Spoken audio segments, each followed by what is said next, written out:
How's it going, guys? Welcome to Audio Addiction. We're in the first episode of Backstage Press of the hiatus time, whatever. Welcome to the Janchi Show. I am Nathan. Whoa. Oh, no, that's fine. I'm replacing Nathan on the show. They actually, the Janchi guys reached out to me and said they needed some younger talent. So, I've replaced. Number one of our show. We're not ageist. Okay, come on, man. You should know that. Anyway, you guys can introduce yourself. Obviously, I mentioned your show, so you can say your names and all that jizzy jazz stuff. I appreciate you laying out how introductions work. No problem. We're very fluid around here. Framework. So the dulcet tones you're currently hearing are Patrick Armstrong's. As Brandon said, I am one of the hosts of the Janchi Show. Just out here doing my thing. Excited to be here. Is that good enough? I am another third of the Janchi boys. My name is KJ Relke. I use he, him, his pronouns. I am also a fellow Korean American adoptee, and currently people are like, "Hey, introduce yourself." I'm like, "Cool. Here's my name and my pronouns, and that's it. Do you care about the rest of it? Who knows?" We'll find out. We're gonna delve deeper. I'm also an adoptee as well. There we go. Well, if that wasn't clearly evident, we're all adoptees here. And, not to preface anything, but if you would like to watch my episode of them interviewing me, I'll leave a link to that. Please go support the Janchi bros, especially Nathan. I didn't mean to throw some shade at Nathan earlier. Listen, we had a great, pour one out for Nathan. But I asked Patrick and KJ to come on because I feel like, I'm not trying to be ageist here again, but they're of relatively the same age. So, and also I can be ageist on my show. So I'm just telling you, Nathan, if you would like to come on and do like a part younger, Nathan. Get younger. That's really what the course of action is here, is just get younger. But I figured I'd have them on because obviously both of them, Patrick and I bonded over certain bands, so I don't want to spoil anything, so you guys can go watch it. Listen, we're spoiler free on the Audio Addiction channel, but and I know KJ has been playing guitar and all that stuff, music and things. So I was like, gotta ask KJ. And then, just as a follow up, I was like, Patrick and I can find out what other bands we're, similarly acquainted to. So I just felt natural to have both of them on. But I guess my first thing would be is like, who were some of like the bands that got you into music that you listen to now, whether it be like, a lot of my stuff is more alternative music, but I started, I grew up, in a religious background. So a lot of my music taste was that originally, and I kind of grew out of that. But who were some of the artists that you guys listened to starting out that like influenced you the most? You want me to take? Oh, you're drinking. You're taking a drink. See how I'm not anywhere near the microphone? And you're just you were. He was like waiting patiently. He's like, "Hey." At the same time, stepped away. So I guess when I grew up, my parents listened to like Garth Brooks and stuff. So I was really young. It was that. My God! Wow. I guess I did like that a little bit then, but my formative years were definitely a lot of alternative music, and. So as we talked about in your episode, Brandon, my favorite band, still listening to them today, Circus Survive out of Philly, Doylestown specifically, so good. Still listening to them. Still listen to bands like Dance Gavin Dance. Still listening to who else am I listening to? I'm getting into a lot of kind of newer stuff that doesn't really trend in that way. More. You could say sad white girl music. Oh, I will. I'll hype it up. I'll hype them up. Yeah, I'm really big into the Boy Genius crew, Phoebe Bridgers, Julian Baker, Lucy Dacus. It's all good. It's lovely. But yeah, I mean, really a lot of Circus Survive, still listening to that. And I would say Dance Gavin Dance. I think they have 2 or 3 of my probably top 10 albums. So yeah, still listening. KJ? Solid. Yeah. So for me, I also grew up in a pretty conservative Christian home. So a lot of my musical references are deep cuts to that time period. But also, they are genre indicative of the type of music that I listen to now. I don't still listen to those artists. So like in middle school, I like got into a rap phase for a hot second. So this Wow. was Okay. KJ52 and John Rubin and Jesus Walks by Kanye West because he says Jesus in the title. So didn't want to get in trouble. I was like, Mom, it says Jesus in the title. Hey. I will always say like one of my probably my single greatest musical influence is John Mayer as a vocalist, a songwriter, a guitar player, producer, kind of all of that. I've really appreciated and tracked his musical journey. So yeah, and then actually I think like Hillsong and Coldplay, a lot of that music has really fused together. I mean, like I know that like sonically they're pretty similar, but a lot of that music has really influenced what I do now. And then also there's a touch of like second wave punk rock, so like Fall Out Boy and also Reliant K, probably my second or third largest musical influences. So I would Fall Out agree. Boy and Reliant K. I would have never guessed you for Fall Out Boy. Reliant K specifically Reliant would K. be second or third, but like just Gotcha. kind of like the punk rock that was coming out in the early to mid 2000s, like that's like there's very much a rocker in me. And then like I moved on, like I graduated from punk rock to like Pillar and Oh, wow. Red and also then like my brother put me onto 311, and I was like, okay, so like but there's like some type of like there's like a sonic continuum of like big heavy guitars and bass that I really appreciate, you know, that moves on into like EDM that I really like. It's like obviously I love the drum and bass genre of that, and yeah, so just anything like big and bassy and loud is like really where I fit home. Also quiet soulful blues. So I like that. I thought for sure KJ was gonna follow that up with I love Imagine Dragons, and then I was just gonna walk out. ultimately, I liked their first album a whole lot, and then they got a lot of shade, and I was like, I don't understand. Oh, 'cause okay. I stopped paying attention. So, anyways, No, enough. See you guys. I'll give you because I talk about this at my work. I'll give him the credit for the first record, but I felt like my whole running joke with Imagine Dragons is that they wrote their first record and they were like, how many times can we release the same song on that, like same songs off the first album, but just like slightly different, and how will people notice the change? Like, and no one's noticed, so that's all I'm saying. I didn't care enough. I was like, oh, this is cool, and then anyways, moving on. It was original with the first record, and then I feel like they're just like, let me just copy and paste what I've already learned already into like the next 3 albums. KJ, I never would have picked you for a 311 guy. 311 was Same. my first concert ever. Ooh, nice. My first Yeah. concert was David Crowder Band, so Ooh. basically the same. David Crowder Band, 311, yeah, definitely Yeah, he was within at the a House same of Blues in wheelhouse. Dallas, so it's fine. Yeah. That's awesome. Patrick and I feel like are way more similar. I will say Reliant K as a band is super underrated. I know I've definitely mentioned them on the channel here, and they've influenced my early life as being a musician and like learning about music and stuff. So I have to give them a lot of respect. So for Reliant K, you know, listen, if I've pandered to you enough, please come on. That's what I'm saying. I just need you to come on the show so I can fulfill a lifelong, lifelong dream. Maybe we'll get a surprise guest of KJ come in and he can ask his like, oh my God, I need to ask this question to Reliant K. You know, we'll give KJ That was a good KJ impression. That was solid. Oh my God, it's just like the typical. I was watching. The music, When did I put glasses on? the musical nerd in me just says that we should no. This is KJ does Cosby, and that's not great. Oh no, can't cosplay as KJ. We're not. We Oh may my God. look the You same. You can't cosplay as KJ cosplaying as Bill Cosby. That's true. That's So too much that's, Inception going that's on here.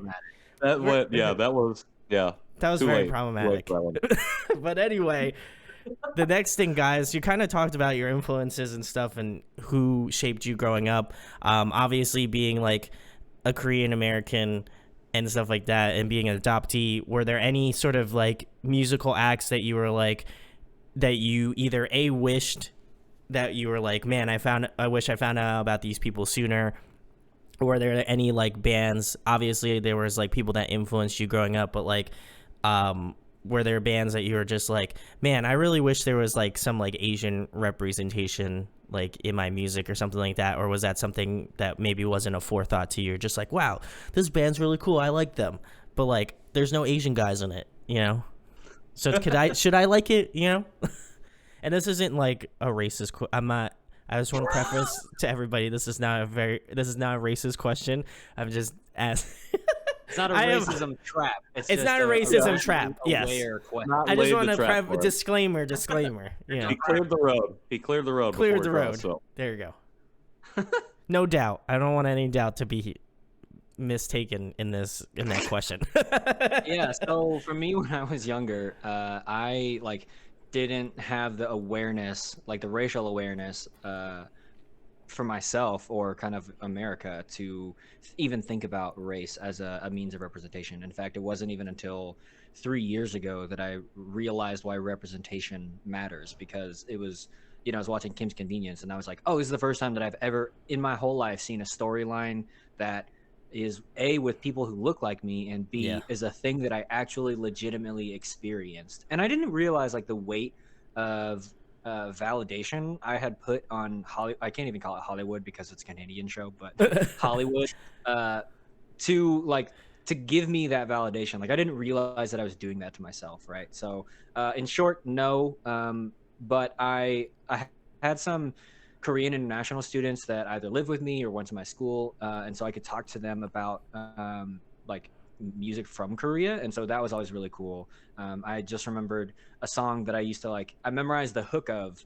It's like a deep cut, and it's just called 845 Heaven, and that was like my first attempt at memorizing a secular Korean song. There were some like Christian things that I tried to learn or whatever, but I was like, oh yeah. So just paying attention to like the Korean music industry has always kind of been a way for me to, I guess, get into that. But even then I was just like, Korea's a cool country, but not thinking about it and being like, they're Asians, I'm Asian, it's like yeah, look, there's music from my homeland, yeah. So yeah, for me, it was, I never really thought about it like KJ. I hadn't self-racialized or even actualized myself in any sort of way.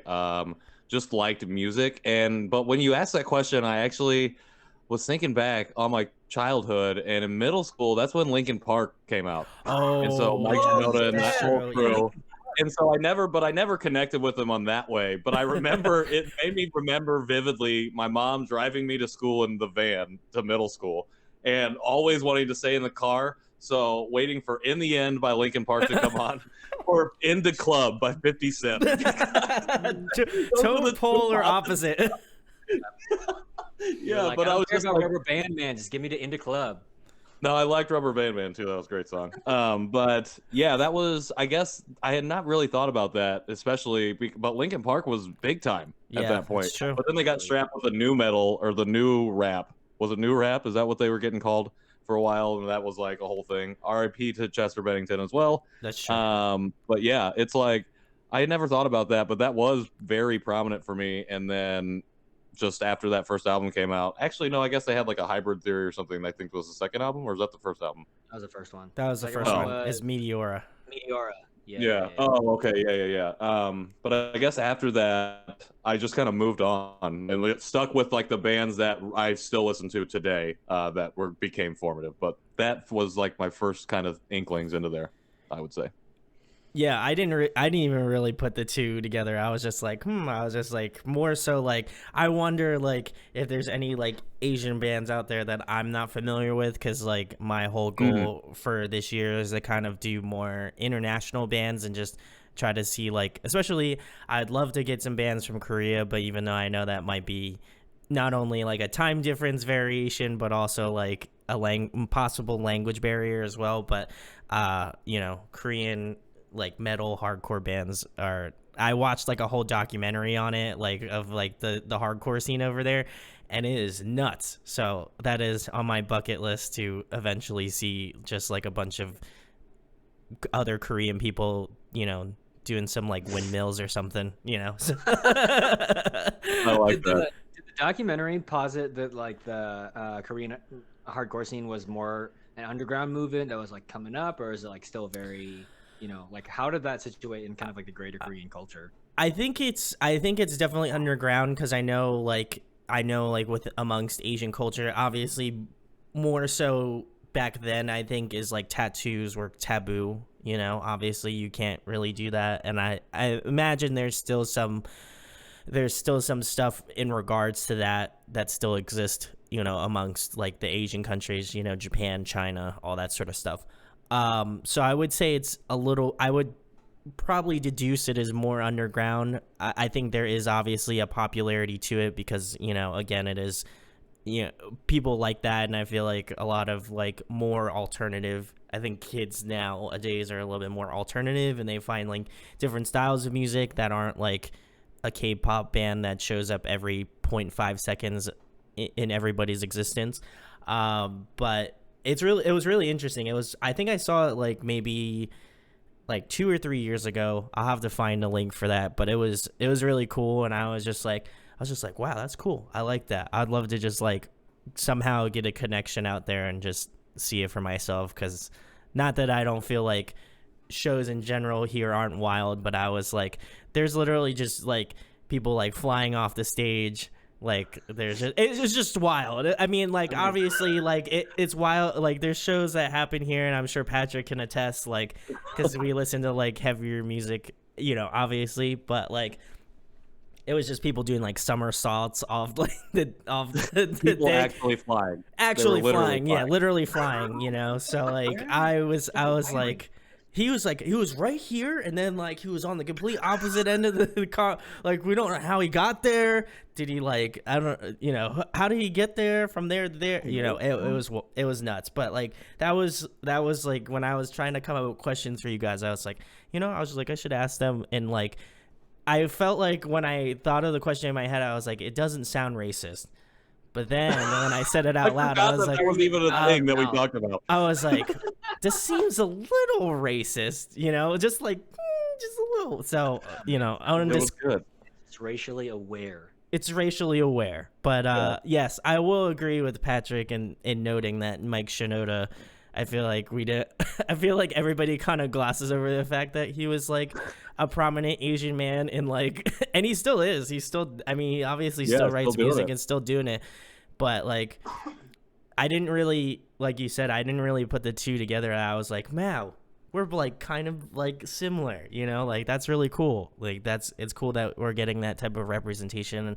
And I could imagine he probably gets that question a lot of just being like, you know what, you're like the first like top echelon Asian person in like the like alternative music scene. How does that make you feel? And then people are like holding the mic to his face. But I always think it's really interesting. And, you know, I also feel like it shouldn't cloud your judgment in terms of like what bands or music you listen to, because like obviously you like what you like, and you know it can be like Dave Matthews Band or like, you know, Cannibal Corpse, one of the two, you know, you're either one camp or the other, you know, there's no in between. There's no in between. Well, that's the beautiful thing about music. There's something for everybody everywhere. So that's what I love about it the most. But yeah, I still haven't really gotten into like actual Korean bands or Korean music in general. Just different versions of Arirang. Just one song, different versions. Couldn't tell you who's singing them, but I can tell you they're many genres of the same song. So that's one area that I would like to get more diverse in. I guess that's the thing with my music, or my musical approach, or my approach to music has always been, I love like what's being made and produced in America, and then like some K-pop now. That's like, and then there's like some like South American acts that I like that just crept in accidentally almost. You know, I would go to a show to see somebody, and then they're on that ticket, and it's like, oh, okay, found you. I don't know, do we call it tickets still for shows, or the set list and the lineup? I don't even know. What's a show? What's a show? I forgot. So when a couple people get together on a computer screen and then talk into like circular black things with headphones on. That's correct. Yeah, that's what we've been doing this whole time. Yeah, man. I think so. The show.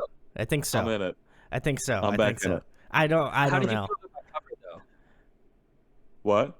How did you feel about my cover of a Korean song? I thought your cover was great. But it is hard for me to divorce you from the song, because I've listened to your singing before, and I can tell that it's you singing. So that didn't take me out of the song, but I'm just saying that, I guess. It feels But less dude, Korean, you're saying? not really. It's not bad. I don't even know what it is. It's just you. It's just you singing the song really well, and I enjoyed it. I honestly thought just Patrick was gonna roast you on this video, and that's what I was really hoping for. Honestly, I was just like, because when KJ asked, he's like, "What do you think of my song?" It's just like, now this is documented video It's just me of him poking the online. bear. I want it. Yeah, he's just laying the traps for me. Didn't clear the road. Yeah, didn't clear the road. So, guys, make sure to clear the road, just so you know. But the next question, guys, is a fun one. If you specifically were to create the perfect dream lineup tailored to you, who would be on your dream tour? Oof. How long do we have to compile the lineup? Because I feel like come back tomorrow. I feel like well, Is there a limit? rest in Like- peace to shows, but I'll give you the if this was a show to come back into like insert year, I'm not gonna say it because I don't want to jinx it, but insert year, we're all back, everything's back to normal. This is your lineup. We're gonna go stacked. We're gonna go 5 bands. 5 bands. I gotta even write this down. I don't even think I can. I gotta write it down. I have a pretty good This is idea. like one stage, right? It's not like a festival. We'll do one stage, yeah. Okay. Because like in a perfect world, I would just give John Mayer a stage and just, like, you just play the whole time. He's just playing And then I'll just- 24/7. Yeah, I'll just pop in when I want to listen, and That's it can be fair. like you plus whoever. Yeah. So, all right. I gotta make it a little bit hard, Dang. Okay.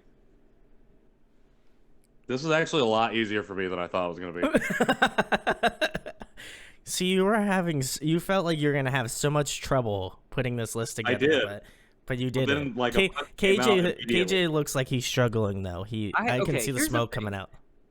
I am not a huge live show goer.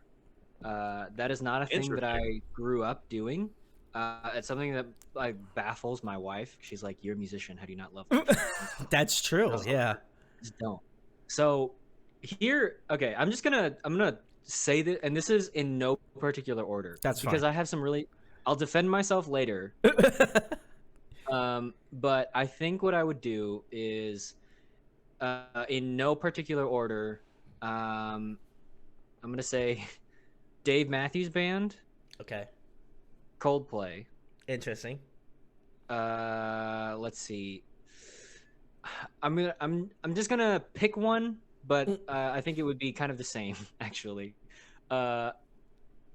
Blackpink. Nice. Okay. Oh, duh, Beyonce. Interesting. And I'm gonna throw Jason Mraz in there. Very, very eclectic mix. You have like So a bunch of indies here's the people. deal. If you imagine like the scope of a show where there are 5 acts, right? Yes. The thing that I went for, the thing that I really care about in live shows, obviously is good music, well produced stuff. But the thing that I really care about is like a good show. And Stage so, presence. Well, I mean, like from stage presence to Lights, production, lights and sound, like, all of that. Yeah. Okay. So my honorable mention is probably gonna be blasted, but I don't care. Honorable mention was Taylor Swift. The other thing is, I thought that she would be, for me, she is interchangeable with Blackpink because I have to deal with their fans because like. It's not a live show. Okay. So, like Taylor Swift will put on an incredible show. Whoa, I whoa, don't whoa, want to whoa. deal with a bunch of Swifties. That's the deal, And so like That's fair. It's like I try to balance it with like who's gonna have like super high energy stuff, who's gonna be able to like bring us like back to a reset, in which that's what Jason Mraz is like. Hey, everybody, let's just reset for the next act. So it's just like you get like a 45-minute set, bring us back down, play some solo acoustic stuff, and then we're back in it with whoever, right? So like that's how I was thinking about it. So I'm like, I like all of their music, I think it's good, but like most of it, I was like, if I'm gonna pay for this, I want this to be a great like show experience, all of that. So those were like the things that I wanted to see. Like I like the big crowds, I like high production. So that was really the driving force, less than even the music of it. Oh my god. That's fair. That's fair. If you want tickets to the KJ Experience 20, insert number here. It's going to be available down in the link below. You can purchase tickets right now. Tickets selling fast like hotcakes. bit.ly/KJ. That'll take you to an Eventbrite page. Where you can really just yeah. No, 10% it's of the profit goes bit.ly to Janchi. Janchi. Every which way to sneak that in. I appreciate that, Patrick. Anyway, your answer, Patrick. Okay, so KJ, interesting. My answers are going to be much different, and this has actually got harder after I got all my list out. Okay, so to open the show, it's a tie. Can I have ties? Because this is going to allow me to have. I'll allow it. Alright, cool. Because I'll only allow it because KJ gave an honorable mention, so I'm gonna give it a pass. Okay, I'll only have one tie. All right, so the tie. You are struggling. To open the show, it would either be The Weeknd or Juice WRLD. R.I.P. Ooh, okay. R.I.P. Okay. Love those dudes. The Weeknd in live is amazing. He is amazing, and Juice WRLD was putting out an incredible album or discography or library of songs. I can't even talk about them. I'm getting emotional. You're getting All right. So after that, it would either actually, my favorite band does not appear on this list. I'm taking them out. They would have appeared there. I mean, John Mayer didn't appear in my list, so. Okay, that's true. He did. So yeah, that's right. After that opening act, it would be the band Hop Along they're another Philadelphia band led by Francis Quinlan. They're one of my top 5 albums ever in 2019. Bark Your Head Off, Dog. It is amazing. They make amazing music. Haven't seen them live. Got to. After them would be Envy on the Coast, a band that is currently come back.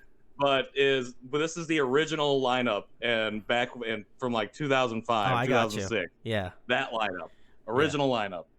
I passed up on a chance to go see them to go to a high school girls basketball game. Biggest mistake I ever made in my life. That's not true, but it's up there. It's up there. All right, 4 is the band Boy Genius. Already mentioned them. That was a way to get 3 artists in one because wow, you did. That's I wanted to see all 3 of them. Cheap. And then the reason my favorite band didn't make the list is because the headlining act would be a band called The Sound of Animals Fighting. There you go. They're I got you. A group band, and Anthony Green is featured in there, and it also features a bunch of other musicians that I really love. And I saw that show right after my 29th birthday. And after 10 years of waiting, because I only ever played, I think, 10 live shows ever in that span. So that was mine. There we go. And you see, I had a lot of notes. I took a lot. He needs proof. And he's probably you both are probably gonna second guess yourself as soon as this video goes live. So I don't know. That's a pretty good lineup. That's a pretty good lineup. So if you would like to purchase tickets to Patrick's The Experience Tour, insert date here. Janchi Shows / events. Go do it. Actually, also, you know what? Someday that's gonna be a real page, and I'm very excited for that. Well, there you go. Well, you both can make up fake flyers. I mean, real flyers. I mean, and put it in there as placeholders. But guys, to keep it more interactive, in the comments, let us know whose tour you liked more, and give us a reason why. I'd love to know. Actually, tell me how much you hated my tour. Or tell you, okay, there you go. On blast. There we go. Put KJ on blast, but be nice though. Like, don't be rude. Don't hold back. You can subscribe to the Janchi channel and just comment on all of our videos and be like, dude, KJ's music choices were the literal worst. And be like, that's fair. Honestly, that's okay. That's some self-sabotage there. I respect that. Do that on iTunes, but also give it a 5-star. You can leave whatever negative comment you want. 5-star rating, and then just tell us, how bad my music choice is. I can't believe he gets paid to be a musician. Yeah, I can't believe it. What a deal. This sucks. This shit's the worst. Anyway, Well, Brandon, what's your lineup? my lineup, I think I've changed. Actually, I changed it because unfortunately, my favorite band is A, defunct, and B, has hit some snags on the like not good front. So, my lineup would be, wow. Let me think. I want to try something different. I'll probably throw, in no particular order, I will probably pick Reliant K as being one of my bands, because I feel like you got to throw it old school and throw them on there. Trying to think who else. Let me really dig deep. You know, actually, I'm gonna throw it back with just a bunch of old bands from my childhood, which would be, we'll do Reliant K, we'll do like early 2000s Devil Wears Prada, you know, when they're like scene core, all that stuff. We're gonna go with this band called Ivory Line. Not too many people have heard of them, but they were fantastic. I would throw Amberlin in the mix. And to round that out, I think I will go with August Burns Red as the headliner, because they're just the Philadelphia natives, and I've seen them more times than I have hands, fingers, whatever ligaments. I've seen them so many times. It's great. They're such a great band. But speaking about great tour lineups that you guys both created, what was your favorite show experience? KJ, you can just, you know, sit this one out if you want. I understand you're not a show goer, so it's all right, you know. But anyway, what was your favorite experience at a show? This one's very easy. That one out? Oh, Because no, I'm not gonna sit it out. It's just very easy. It's a toss-up. No, all right, my bad. So here's the deal. So by this point, I had already seen John Mayer twice, and I was like, you know, I'd rather just listen to a CD of a live show. So yeah, Coldplay at Dallas Cowboys Stadium was dope. It was their tour right after whatever the one was, after like Milo Zoloto, and then Ghost Stories, and then the next big party one. So it was still like tons of fun, and they were very like up and into it and all that. So yeah, I was, you know, in my home state with my wife. We were excited to be there. I think we were gonna get married later that year, like in just a couple of months. So that was just like everything about like the time of that, and then just being there was really fantastic. And then I'm pretty sure, and this is like a tradition for Sarah and I, is after we go to a show, because it ends so late, we go to a Whataburger and get us a honey butter chicken biscuit, because we're like very hungry, and also not. That's true. I get that. I feel that. That's a vibe. Yeah, it was amazing. So that's the show. Damn, that was such a good moment in memory. Now I should have went first. That sucked. Yeah, it was Coldplay though, so I was just like, "Oh, do you like Coldplay? Really?" It dropped. Yeah, he said Coldplay, and that kind of dropped my. I was like, you know, it's nice. Like, I was like, it's nice he's gonna get married and all that sort of stuff, but he went to go see Coldplay. You know, like I'm getting married later that day and getting Whataburger and all this. And I'm like, how am I supposed to top all that? No, that was a good story. I liked it. I have so many, honestly, that are super vivid, but the one that's my top memory ever, 2010, Blue Sky Noise is my favorite album that Circus Survive ever put out. And the lead up to that, 5 of us were supposed to go. Long story short, one of my buddies, day of the show, does not print or buy the tickets. So wow. We only have 2 tickets, me and my buddy, and then the 3 guys decide to come with us to Chicago from West Lafayette to go to the show. And they're gonna try and scalp tickets. They fail at that. So we leave them with the car to do whatever, and we go into the show, and it's just amazing. My buddy and I, we always, because we're really tall, if we don't get there early enough to get up in the middle, like not all the way up to the gate, but probably mid section, not in the pit, but down there on the floor. Damn, you're not a pitter. Not anymore, but not at that time either. I had gotten out of it at that time. But we usually, if we can't get there, we're standing by the sound booth. We stand up against the sound booth because we can see, and it's good acoustics back there. And I Felt Free came on near the end of the show. I don't think it was the encore song, but there's a part in that song where it drops out, and it's just Anthony singing. And they dropped it out, and Anthony didn't sing. It was only the crowd. Ooh. And it was the most moving musical memory of, like, I literally started crying. I looked at my buddy, and I'm like, just bawling, streaming tears. I'm like, never felt more connected to a crowd during a concert and ever. I've been to a decent amount of shows. Yeah, that one, a decent amount of Circus Survive shows, I should say. And that was the most emotional moment I've ever had. So I would agree. That was mine. I feel like Patrick and I, again, very similar. I put away my, I'm also here. And KJ is also here. I don't want to throw shade at KJ.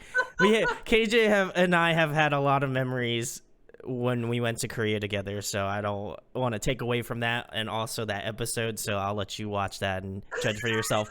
But I feel like now that I'm getting older, I'm that guy, like Patrick says, that you're in the back and you just have your arms crossed, like at the sound booth. That's what I am now at this point, and I'm completely okay with that.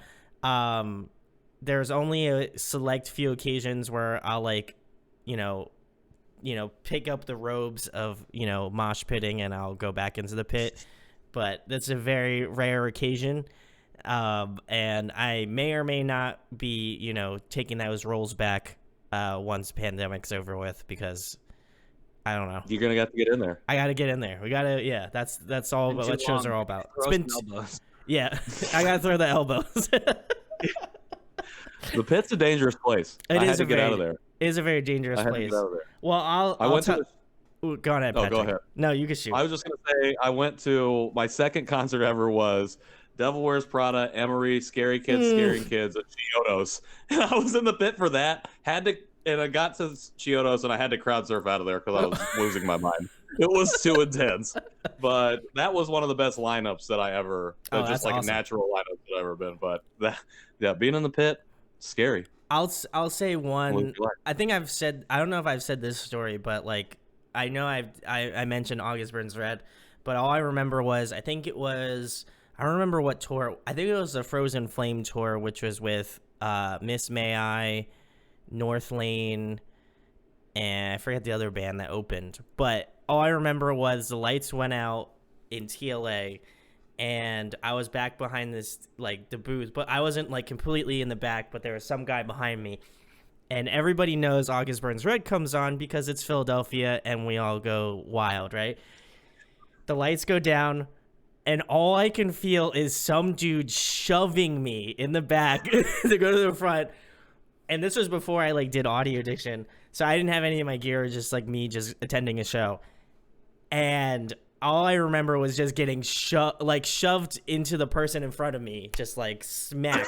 And we're like, and it is literally like, my one friend told me, because he was just like getting a drink up at the bar, it was just like a sea of people just moving. Like, it was like you could just see everybody like moving in unison, but it was like just you weren't still. Like, there was no way you were standing still unless you were like pressed up against the wall or something like that. But I will say that was that, and I saw Under Oath at the Electric Factory, and they did Define the Great Line, and They're Only Chasing Safety back to back, and we were like in the middle of the pit for that, and that was insane.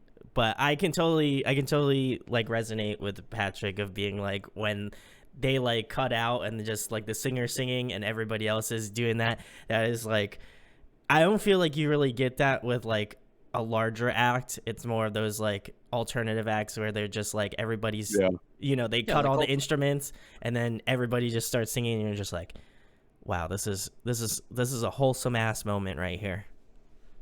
Yeah, well, especially when you find yourself in a good venue too. Like, that was just happened to be House of Blues in Chicago, and that one is, I think, built well enough to house not only great acoustics but enough room for people, but it's not too big. I've been to some decent House of Blues, actually. But yeah, I think when you can get, it's just like it's a matter of circumstance, and it was just, Yeah. like it was a whole bunch of things that happened that led up to that moment, and it was just like, here we are, like this is it. So I love it. I love music. I love music. All right, guys. Next thing, I feel like I would be remiss if I didn't ask you guys about Janchi. I know we've been alluding to it the entire night, but I figured we got to talk about it a little bit. Obviously you guys have been doing it for a little bit of time now. What can you recommend to people? Not only an episode to watch, my episode, but also, like, what can you recommend to people like thinking about starting a podcast? Because when I started this series, I wanted to have people that do this sort of stuff, whether it be music related or just like obviously podcasting. I think is like a parallel to what I kind of do in terms of having bands on and interviewing. What type of advice can you offer to somebody that's just like, I'm checking this out, these guys seem really cool, like how do I start doing this podcast life, and like where to get started? And I guess more specifically, how did you guys get together? I know KJ kind of talked to me about like what started, but like how did you guys kind of get the ball rolling in terms of like getting everything online and like getting this cast of characters together? So the way we met is always an interesting story because the three of us have never met in person. So we all three separately hosted on Dear Asian Americans, which is a podcast by Jerry Wan, and he was like, hey, I know he knows Nathan Nowak personally, and then I came on the show, and then I don't know if Patrick was like in the middle of recording or whatever, but so like he was like, hey, I know this guy and I know this other guy who's gonna come on the show. Do you guys want to meet? You're all adoptees. And I was like, I mean, sure. It's a pandemic. Like, how else am I gonna meet new people? And saying yes to a random stranger that I barely met. So then we met, and he was like, guys, this might sound crazy, but what if we did a podcast together? And like for me, I was already thinking about starting my own podcast, and I was like, I mean, maybe if they're cool. If they suck, I don't want to do podcast with them. The verdict's still out on that. I just want to let you guys know that's fair. We're not even 6 months old, fair. So Totally fair. I mean, like I feel like a lot of parents at like 6, like when their kid hits 6 months, they're like, do we keep him? I don't know. Do we have any regrets about being a kid? Like it comes in waves. Parents, you get me. Get at me in the comments. Anyways, so sorry, yeah, Jerry. so we did that, and then I mean, Jerry just produces podcasts, so he was gonna do that. So that worked out. Unfortunately, all three of us already had microphones and pop filters and all that stuff, and I am an engineer by trade, so like I knew how to put like all that stuff together. So that is the brief summation of how we got started. I would recommend listening to episode 5 with Brandon. I think that one was a lot of fun. He was also our second guest. I I didn't agree to this, but they paid me a lot of money just to give that answer. So I appreciate you guys. We're gonna need that. We're gonna need that back too, by the way. You got it. I'll give it back. You can just ship it to us. That's fine. You got it. And then also, I think I'm gonna shout out episode 18 with J.R. Kim. I think that one is really good for the content that we talked about, the fun that we had, just like kind of everything. That was our first time eating a food that we had to cook, so that was fun. Just like everything about the show, I think that episode really stands out. And there have been so many good ones, but like if I had to pick for somebody new to really kind of understand everything in one go, that's probably one that I would recommend. Same, totally same. I actually, when you were telling the origin story, really made me think of getting ready for the first episode, because I remember when you said we all had mics, I was like, oh yeah, I remember I had to go look for my stuff, and I was really worried that I wasn't gonna have any of the equipment, and like I was gonna be the one that blew up the show before it even began, because I couldn't find my stuff. And luckily I found it, but I hadn't thought of that. And it's funny how far we've come since September, just starting. And like KJ said, I think episode 18 is really good for getting into it. I would say episode 4 with Sujin Pate. You see us at our most raw because it's our first guest. Same with Brandon's episode. But I think her interview is really indicative of what the show is going to end up being with guests. I think you get a good idea of where we end up going, with our journeys. And I think another really cool thing is if you do get a chance to listen to the show, we're over 20 episodes, so for now, like, people are lost. They have to start probably in the middle, but if you get a chance, you can start from the beginning. I love the growth that you see within us, within myself and KJ and Nathan, and how we like come together, because we really never met before, truly, only on the show and only over Zoom, and it's insane, and people don't believe us. Like, people are surprised when we say, yeah, we've never met in person before. Like, I've never seen Really? legs. Are you sure? Oh yeah, we gotta. That's our biggest goal for meeting, is seeing how Nathan actually walks. We're getting little bits and pieces of it in these live videos that he's been posting, but I want to see the real thing, baby. I will also say, as being a watcher of Janchi, which you should definitely go check out, and I'll leave links in the description to go follow them, check them out, please. Honestly, truly, go support them. I feel incredibly blessed to have been on, and anything that I can to support, Asian Americans, especially adoptees, something that's close to my heart. I feel like I have to do it, and, obviously I had to have you guys on to talk about that, but I do see, like, I've been watching all of the episodes, and I do see, like, growth as just being, like, I've been doing this for, like, in a couple weeks, it'll be 5 years, and I can see the growth that I've made over my period of time, so I'm excited to see how you guys will have grown over that time frame, because, it's not, I feel like people always get the idea that they're just like, especially when they like watch my videos, they're like, wow, you seem like a natural, you know how to do this, right? Like, and I'm just like, you don't know how many, like, I was like, you don't realize like how many takes I've had to cut, like how many times that I've had to kind of like knock it down and like really do stuff. And I was like, I always say, I was like, I would suggest taking a look at like my older interviews, like especially within the first like year and a half, and some of them were like bad, like really like I can say that personally and objectively, and people can tell me it's bad too because I know it's bad, but like I'm like, holy shit, I'm bad at this, like like not like terrible, like I will quit, but like I'm just like, this is not great, like I gotta get better at doing it or whatever. But obviously I found some secret sauce on how to do it slightly better, just a little bit better. But I think that there's like because I know that you asked me about like asked us about like what that process looks like to get started, and I think there is a real like, when you are passionate about something, go for it and don't let anything stop you, because like that passion is the thing that carries you through. Like when you look back and you're like, oh, I was not good. Like when you're doing it, when you're in the moment, you're like, yes, this is good, this is right, I'm so excited. Like all of that passion is the thing that blazes the path to like growth and to those moments. And like for me, like I think it's a great privilege and an honor to be our editor and not have to ship that off to somebody else, because like as an editor and producer, I have the ability to know like and trust myself, future self. So when I put my post-production hat on and be like, oh, that joke not that funny, or like this moment kind of drags, or like, and those kinds of things. And so like, and I know like the scope of what we talked about, and so I know what we're going to talk about. I know like what were the things that impacted me in the moment, what were the moments that I felt like dragged, or maybe I missed a joke or an insightful thing that somebody else said, because it is 3 or 4 of us or 5 of us on the show.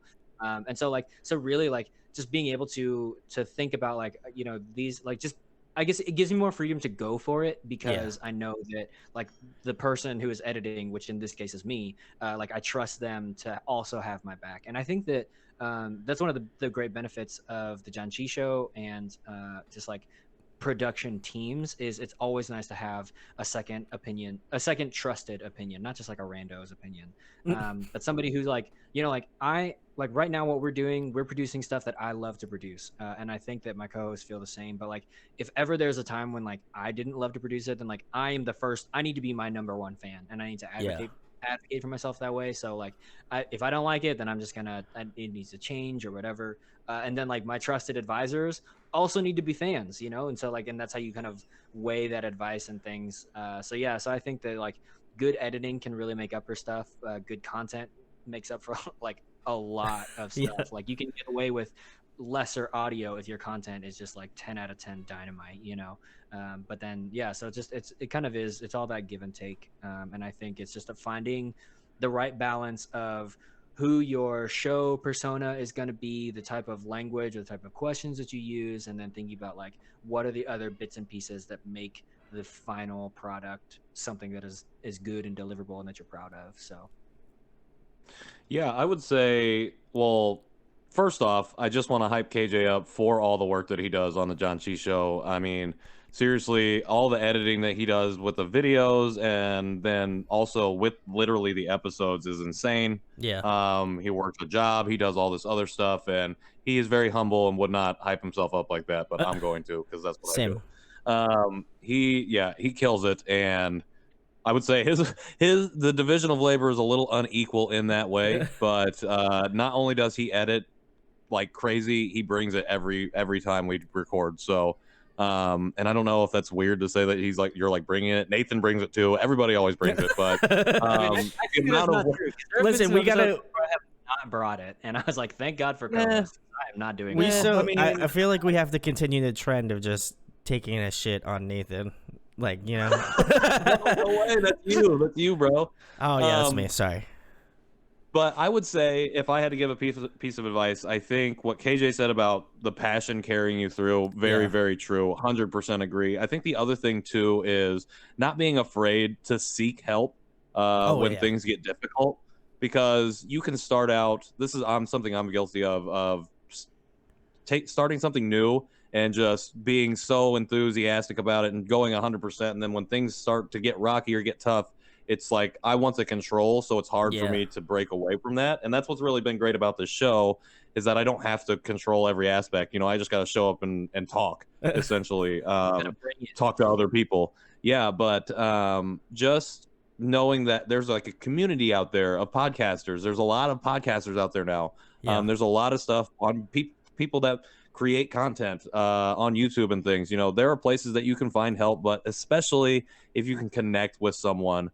I think that's what the pandemic has shown us, is like the importance of community online, even though it can be toxic and it can be bad places to be, as we've seen. You know, there's a lot of good there, and I think you gotta be willing to seek out that help when things get in a direction that you feel like it's making you want to quit or stop or slow down. Like KJ said, that passion is going to carry you. It's what you do with it afterwards, that's going to get you that quality content. Yeah, Oh, well, and 10%. turn around too, and like give out that help. Like when you have Yeah.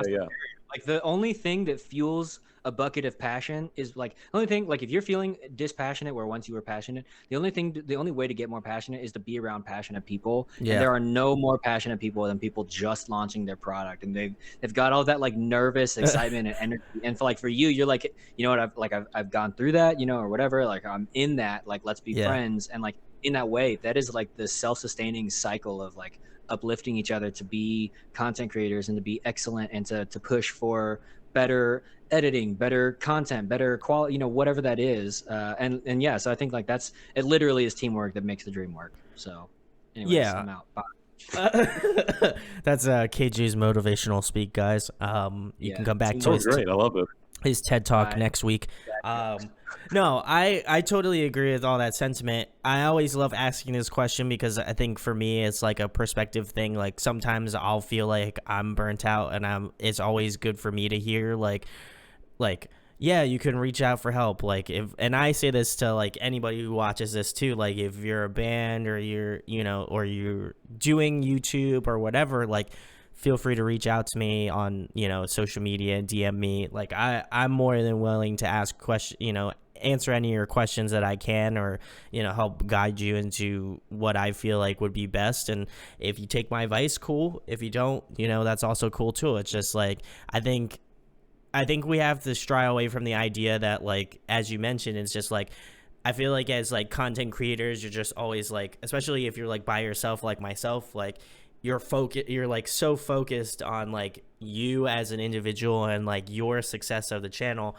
And, you know, I think it came to me like within like year 2 or like maybe within year 1 that I was like, when I started to see kind of like a surge into things, I was like, this isn't me anymore. Like, these are people that like my content, come back to it, and they're a part of my community.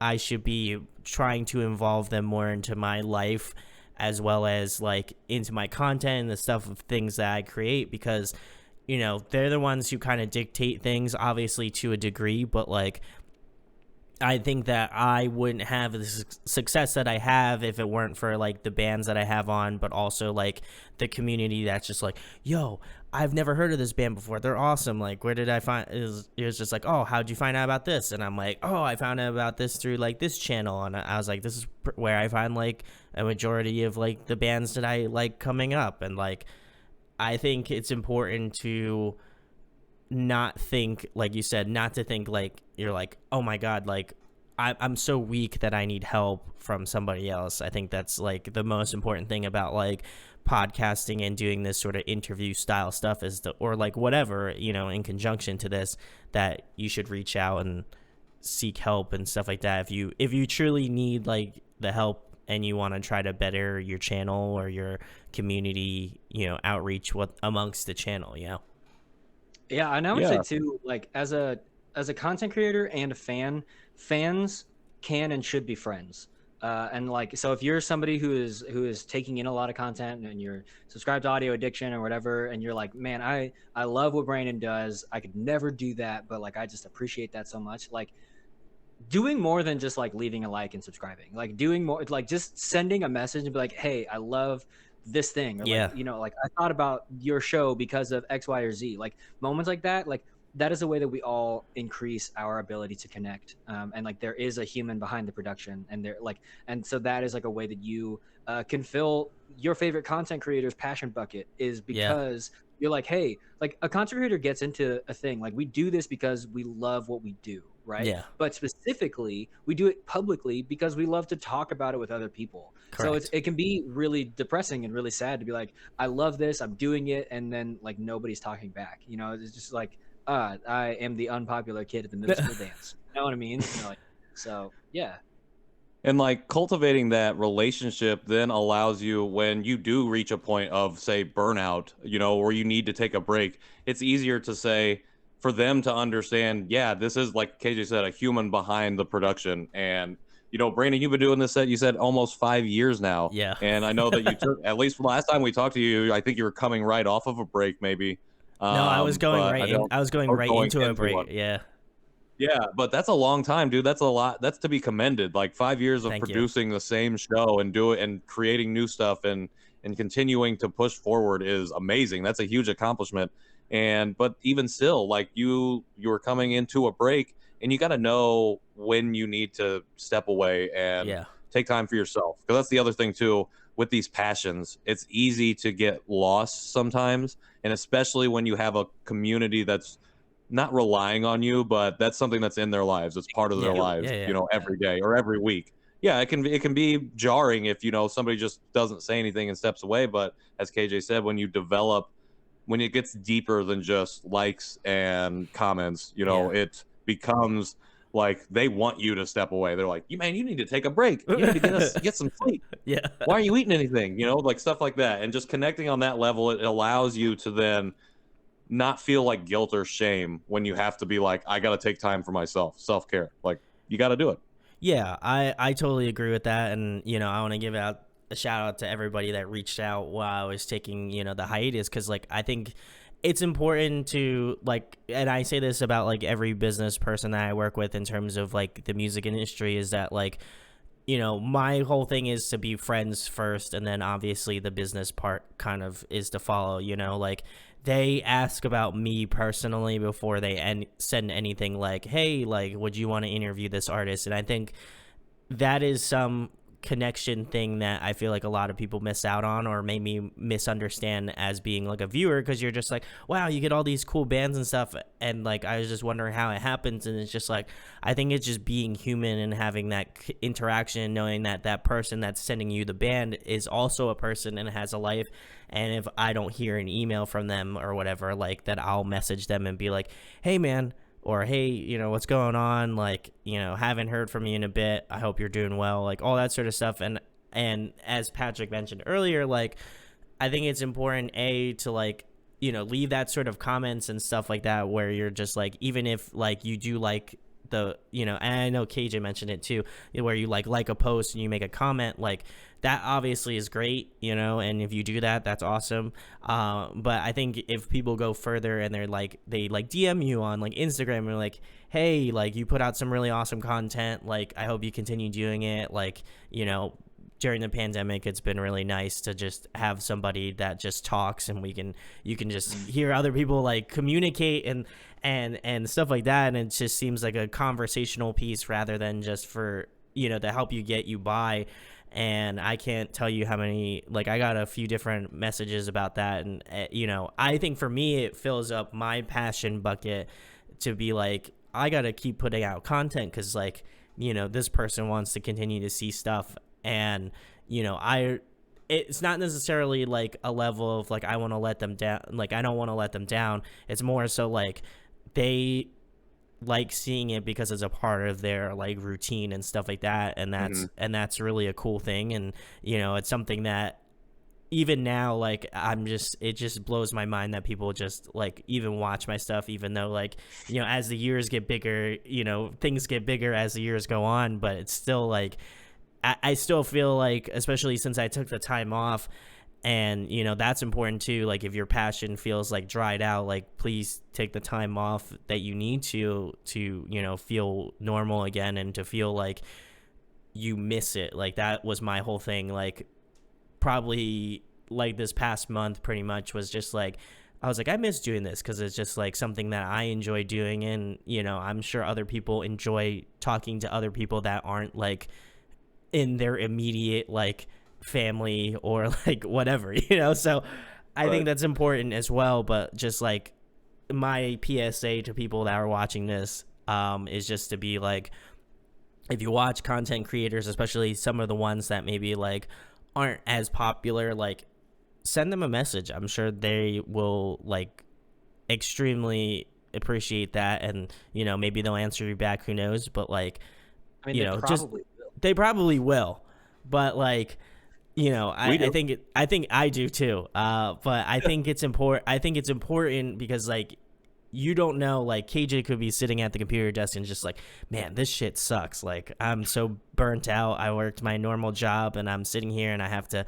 edit like a 3-hour podcast and I have to cut it down from like 3 hours to like an hour and a half, whatever. I'm making a hypothetical, but like, you know, like you could just be sitting there and you're like, man, it would be like, you're just like on your phone and then you get like a message and you're just like, man, I really love the Janchi Show. I'm on episode, you know, X, and I'm making my way through the series.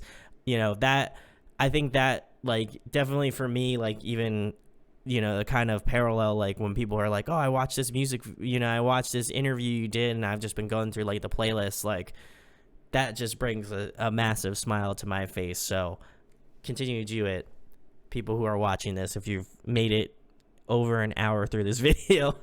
Yeah. Hey, man, I just want to commend you, though, for doing, I said it before, but a solo show for 5 years, like, if we can make it 5 years, I'm like, I raised the roof. I'm doing a roof raise right now. You better do a face reveal, guys, right? That face reveal is at 5 years, right? Oh, yeah, exactly. Okay. But, yeah, man, it's crazy to think about, like, that amount of time doing the same show, but not the same, you know, you gotta spice it up, and you wouldn't be here if you weren't doing those things, so, or cultivating the community you have. So props to you, dog. Yes, yes. Well, obviously, guys, this is a music channel, so I have a few more music questions, and then I'll let you do your pluggity plugs. But my next question is, if you were trapped on a desert island for the next month and there was one record you could bring with you, what would it be? Oh, And it's a dude, full these record. This is questions not a are mix. hard. This is not a mixtape. This is like the real deal, real McCoy. Oh, 1 month. 1 month.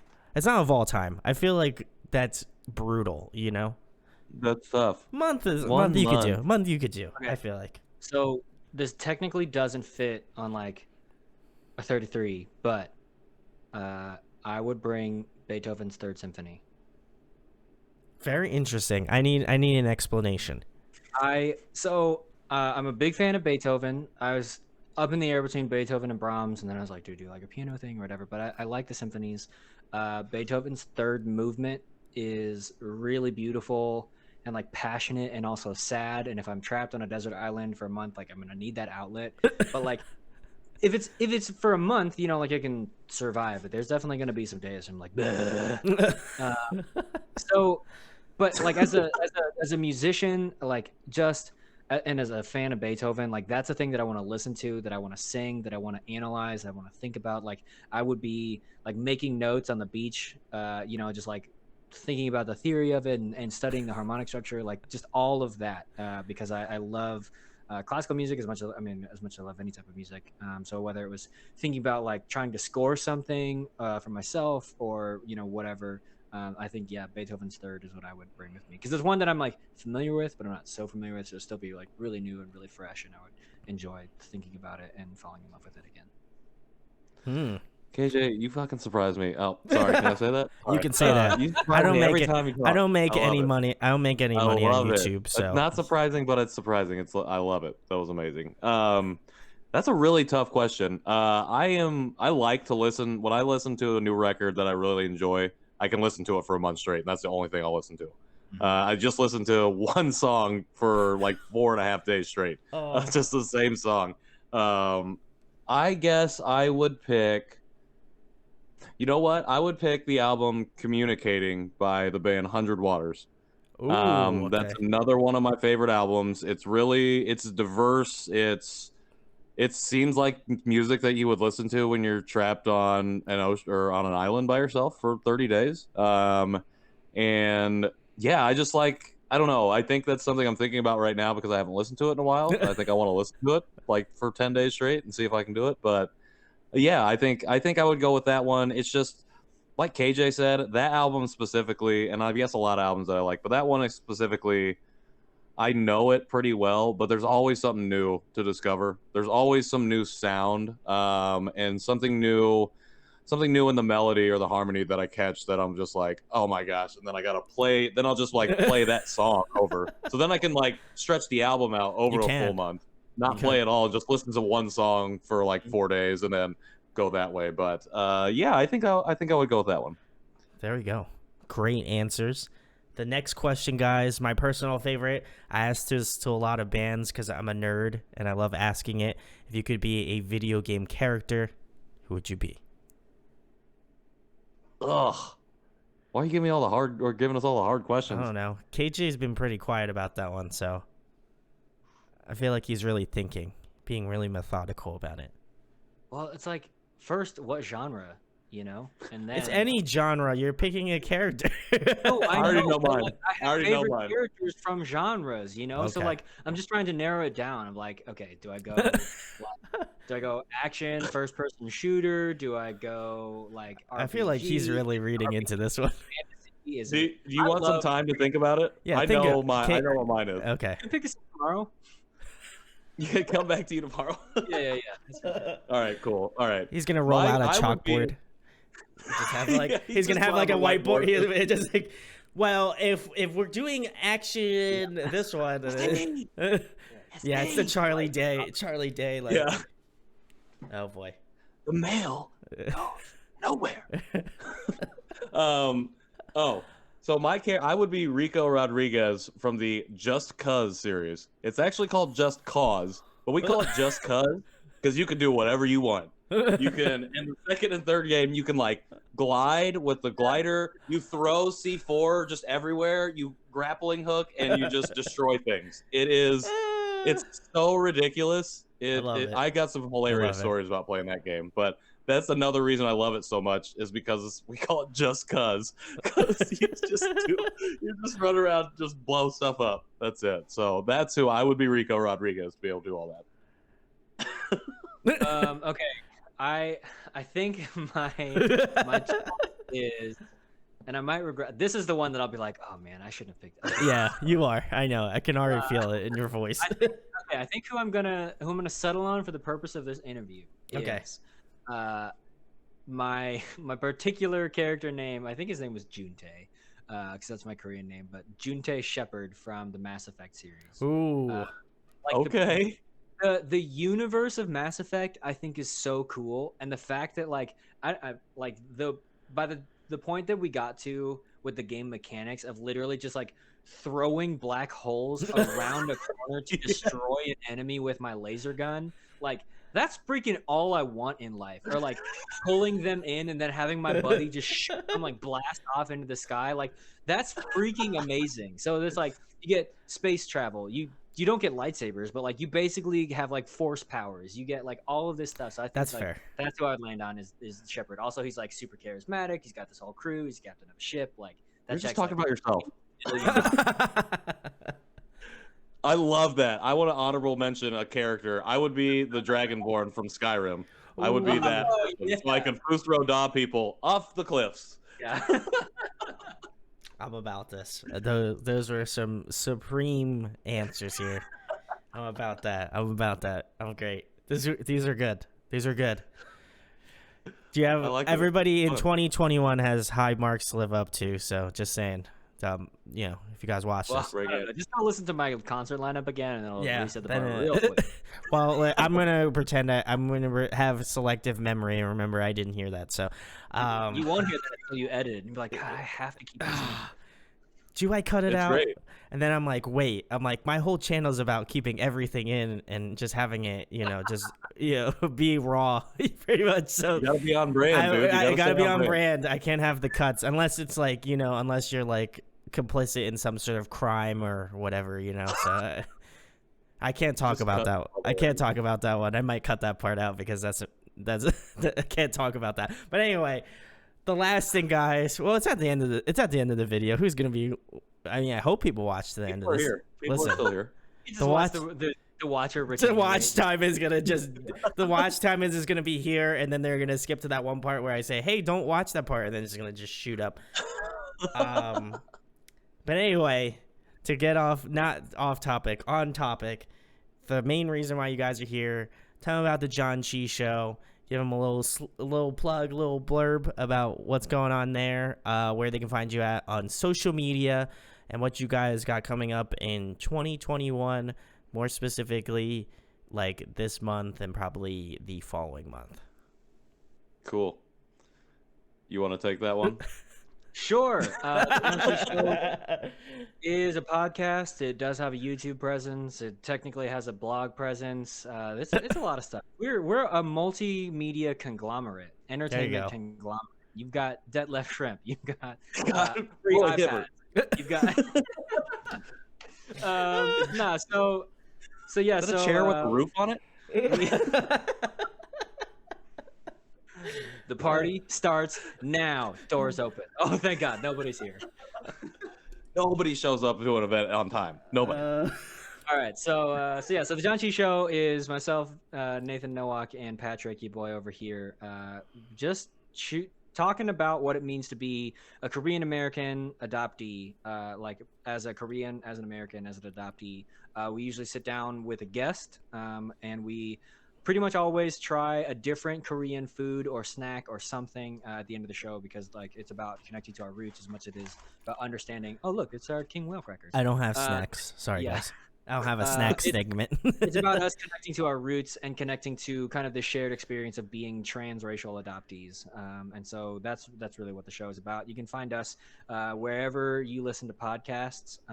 We are the Janchi Show, JANCHI, at Janchi Show on all of our social media. You can send us an email if that's your thing at janchishow@justlikemedia.com. And you can find me personally at KJ Relke on all the places I want to be found on the internet. Specifically, YouTubers. I have technically 2 channels, but like I do have a YouTube channel where I put all of my like worship covers and tutorials and things on there if you want to see me do music stuff. And Christianity is your vibe, or you just like music, that's fine. Also, I have started putting out, so I'm actually really excited about this. I've started putting out covers of Korean songs. Korean covers. Yeah, on the Janchi Show YouTube. And those are things that I record, mix, mastered. Like I do all of it A to Z myself. So just as a means of me trying to get better at the Korean language, I was like, oh, I'm a musician, I can do this. So it's really fun. I just covered It's Raining by Vincent Blue. My next cover this is kind of a drop, I guess, kind of a spoiler, but my next drop, I think, is going to be How You Like That by Blackpink. I'm flipping that on its Wow. on its head, He's gonna make a John Mayer song. Nah, John Mayer's not Korean. Not Korean. Yeah, but I'm saying he's going to make it into a John Mayer song. No. Oh, okay. No, it's I more, didn't. John Mayer. album, If John Mayer that one. was Asian, that would be great. Then we could, it's more like Punk goes K-pop, if you will. Okay. Okay. So I yeah, want to listen so to that album. I'm pretty excited about it. So yeah. It better have a good drum. It better have a good punk beat. That's all I'm saying. The hi hat, snare. Oh yeah. Okay, great. Oh yeah. I'm excited for that one. I'm really excited for that one. Patrick. Yeah, you can find the Janchi Show at. No, I'm not gonna say. I just was like, oh, this is the thing that I say at the end of all of my shows. I just know I have all of this. Yeah, you got it. I'm like, I forgot everywhere we're at. You can find me at Patrick in the World on Instagram, and I think that's it. You can find me on Facebook. You can find me on the new platform Clubhouse at P Armstrong. Damn it. I am doing a lot of work in the Asian adoptee space with Korean adoptees, with other adoptees. That is what I'm really looking forward to on Clubhouse. I host an adoptee room, an Asian adoptee meetup every Sunday at 3 p.m. Eastern Standard, inviting all Asian adoptees to come up on stage and share your story. It's been really, really great. Hoping to continue to keep that going and continue advocating in the space, doing a lot of work there. Hoping to continue with whatever the Janchi Show is going to be doing in 2021. I think we got some really cool stuff we're going to do, and I think we got some really, really cool stuff we're going to do. So Spicy. you better stick around for that. I got some spicy content coming to you guys. Also, Patrick on SoundCloud at Patrick isn't. Oh, yeah. Music. I got to Fans. change that. Oh, I think I actually did change that. I think I did change it to Patrick in the World. Okay, so here's Patrick, the deal, though. Here's his Yeah. lowest. Here's his like normal dulcet tone speaking voice. When he raps, his voice jumps, and it is like the most unthinkable. I'm just like, I don't understand.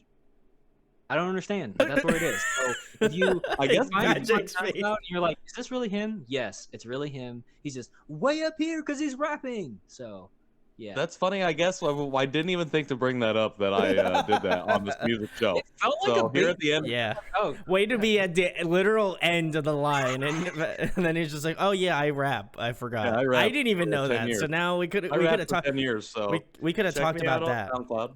We could have talked Yeah, about that. Missed opportunities, I have a guys. I have a good story for how I developed my rap voice that All right, you I'll wanna have say- to come back and share Oh sometime. damn it. Okay, well, yeah, you got it. Season 3. But I will come back to that. I'm just going to as the outro song. I'm just gonna have Patrick rap. Not now. I'm gonna just find a SoundCloud okay, rap, and I'm gonna dub it over this whole, like quietly, and as we get closer to the end of the video, I'm just gonna turn the decibel level progressively up. So by the end of it, it's just gonna be like, it's just gonna Nice be completely like deep fried meme version of it. So get excited, guys. Do it. I'm I just got gonna- original music on there. You don't even have to license it. Don't even have to pay for that license. Yeah, Mm. royalty-free music, baby. Anyway, huge shout outs to the Janchi Show. I mentioned earlier, I'm incredibly blessed to be on episode 5, I believe, and it was very fun. If you want to know about my Asian adopted experience, you can go check that out. I'll leave a link to that episode. Also, if you are a Korean American or Asian American adoptee and you'd like to come on here, I'd love to have you on, because I, can never get enough representation on the channel here for adopted Asian Americans from any musical background. I'd love to have you on. Unless you're like a country artist, then I'd be like, you're a little bit lower on the, little bit lower on the totem pole, but like I'd still have you on, Okay, I'm not so like that. He'd still have, still have you. I'd be like, I give him like this. Come on our show, it's fine. I give him like the side eye, like a little bit, but like I get over it, So. I completely butched that up. Anyway, go check out the Janchi Show.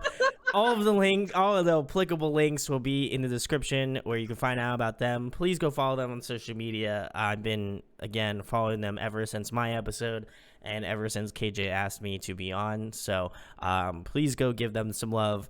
They work damn hard on their shit. So go give them that. Go give them that big audio addiction love. Listen, KJ, I'm trying to plug you guys up, all right? Listen, I don't need you to interject. I'm just trying to give you the hype man plug. Jokes, Brandon. Okay. Listen, I'm trying to be like the hype man. Like, you had Eminem and like 7 Mile, that one guy that's just in the back that he's just like, yo, I love Eminem. I don't know who this guy is, but he's great. That's what I want to be with audio addiction. So I'll allow it. I like it. I'll allow it as well. Thank you. So go check out the Janchi Show. All of the links are in the description. Please go follow them. If you want to be more specific, go check out episode 5 with your boy. But if not, go check out all of them. Please watch all of the episodes. Go give them 5 stars on whatever streaming platform you use. More specifically, Apple Music and Spotify. Apple Podcasts. Apple Podcasts. Whatever. You know what it is. If you watch podcasts, and if you enjoyed this content for whatever it may be to you, follow us on social media. All of the links for that are down below. I will be making content on TikTok, which I never thought I'd actually come out of my mouth. So I'm going to be a real ass hipster and be on TikTok. So follow me on there, Audio Addiction Media. Maybe I'll just be doing like behind the scenes jargon stuff on there. But nice. Yeah, go check that out. Thank you to Patrick and KJ for coming on, and we'll be talking with you guys soon. Peace. Thanks, man.